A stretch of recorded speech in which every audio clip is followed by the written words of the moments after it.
Bonjour, alors aujourd'hui on va parler de la frontière contact. On en a parlé dans la dernière méditation qu'on a faite la semaine dernière.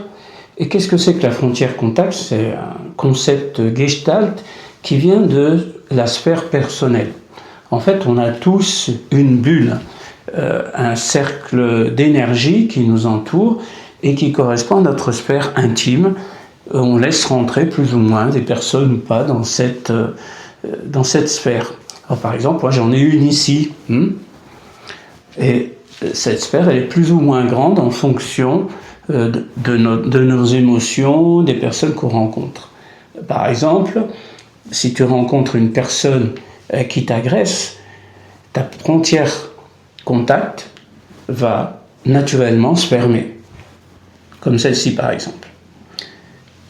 S'il y a une relation de plus de sympathie, tu verras que cette frontière contact va pouvoir être plus poreuse. Elle va commencer à s'ouvrir, comme celle-ci.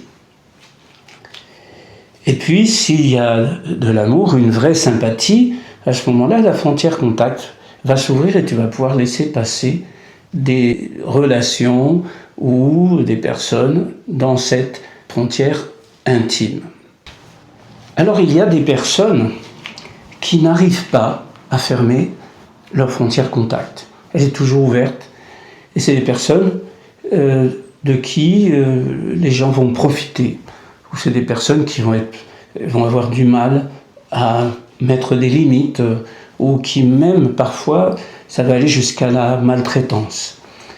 Et puis à l'inverse, il y a des personnes qui ferment leur frontière contact complètement, suite à un traumatisme, suite à une mauvaise expérience. L'expérience classique, c'est quand une personne a vécu une déception amoureuse et du coup, elle se ferme complètement à l'amour. Donc ces personnes qui sont de manière chronique avec leur frontière contact complètement fermée, on finit par les trouver désagréables, elles sont rejetées dans leur bureau et puis même parfois elles n'existent plus pour leur entourage.